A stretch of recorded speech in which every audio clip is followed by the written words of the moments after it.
Welcome to this week's video, and this week I'm going to install TMR sticks in a PS5 controller.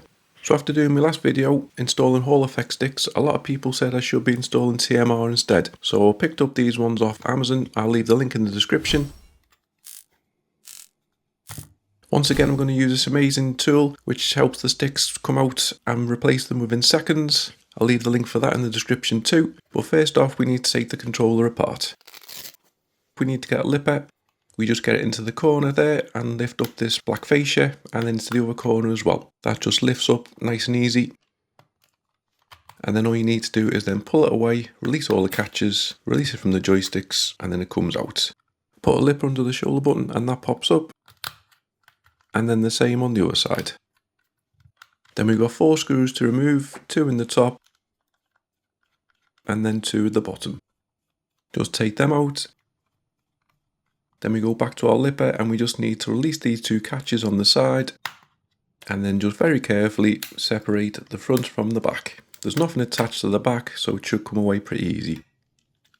We can move the battery, gently wriggle out, make sure you don't pull too much on the wires, and then we've got 1 screw which is in the battery holder, so we take that screw out.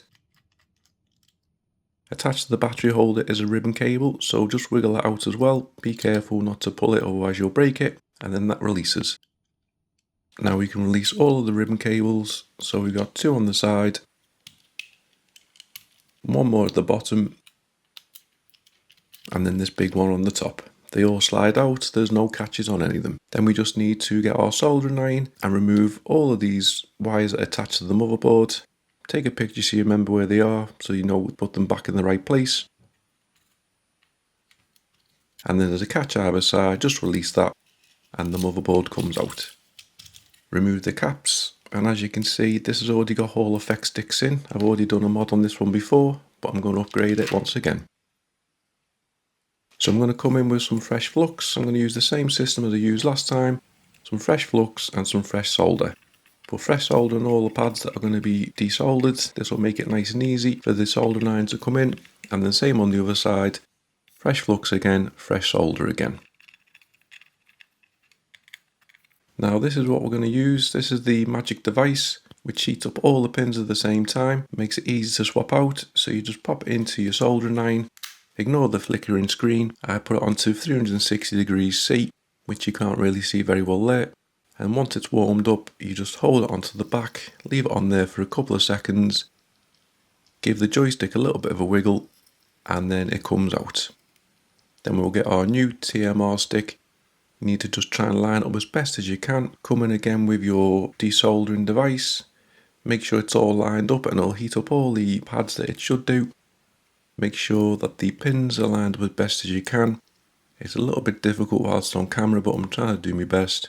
And then once you get a bit of movement, just make sure you try and keep it lined up, push it in, and then it will flow through nice and easy. As you can see, I'm slowly getting better than I was on the previous one. And then we'll do the same on the other side. Just hold the desoldering tool on the back of it for a couple of seconds. Just give the joystick a little bit of a wiggle. Keep wiggling in it. And once it warms up, all the solder melts and then the old joystick can come out. And then we can come in with our new TMR stick. So just try and line up as best I can from the rear, and then we'll put our desoldering tool on so it starts melting all the pads again, which has just come out of. And then while you're doing that, just make sure you're getting the pins lined up and be pushing in. And then before you know it, it's going to go through and it's going to sit in nice and flush. Make sure you push it right down, otherwise the joysticks won't line up once it's back in the housing.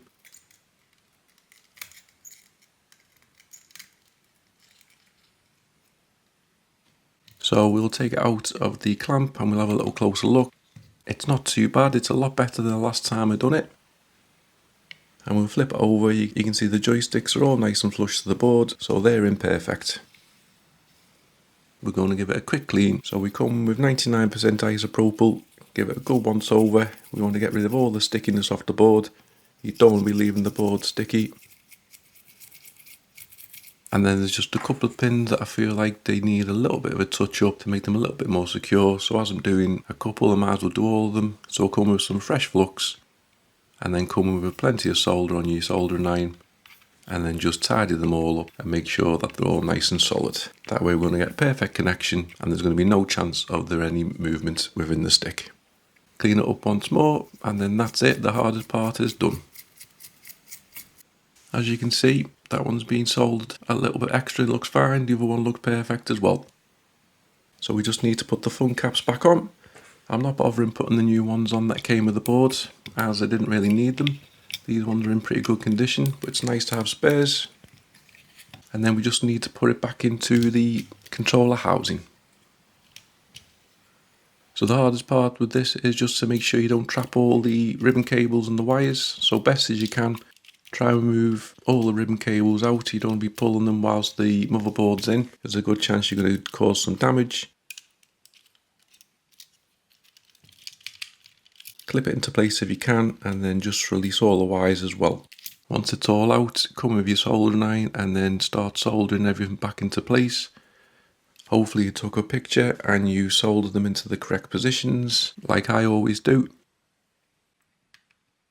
So that's them 4 done on that side. We go to the other side and we'll quickly do the other 4 as well. Make sure you put plenty of solder, make sure it's a good connection, otherwise some of the features won't be working correctly. Now we can reconnect all the ribbon cables. So tweezers or fingers, just line them up, they just all push in. Be careful you don't bend them too much. Slide them into place. As I said before, there's no catches required, they just all push into place. Now we can come back in with our battery cover. So line that up, which is pretty simple to do. Put the one screw in, this will keep it all nice and tight together. Then we've got that one ribbon cable that needs reconnecting.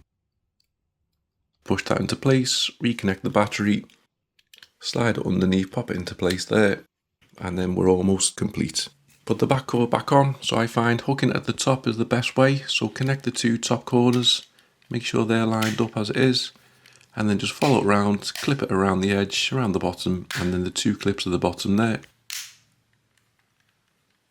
And then we just need to put our 4 screws back in.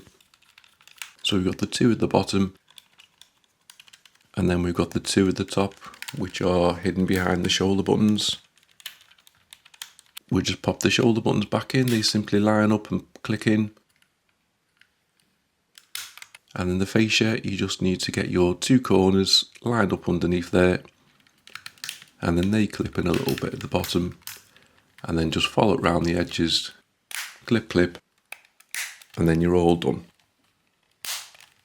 And that's it, very, very quickly done, nice and easy. We'll put it in the gamepad tester now to see what the percentage is. We'll have a quick test on it, and as you can see, there's no kind of stick drift already. They're not jittering too badly, and the average error is slightly higher on the right, but not too bad. Most people will be happy with this, but again, we've got this calibration tool. I'll leave the link in the description. And then it's quite self-explanatory. You just need to click on these options along the side, and then you can make adjustments. So any kind of juddering on the joysticks, you can fine tune it here. As you go along, all you need to do is make sure you keep saving the changes. So the average there is still slightly high, higher than we wanted to do. So we just go to this other calibration test. We just follow a few things, pushing up, left, right. And then we can check the stick range there. So you just twist it around clockwise, anti-clockwise, which is pretty simple to do. Click done. Again, make sure you save it, and then we'll go to the testing, and then we'll have a little look, and the percentage of the average error has come right down, and I'm more than happy with that. So hopefully you found this easy to follow. Hopefully you're going to have a little look at TMR sticks as I did. But thanks very much for watching. Please like, comment and subscribe.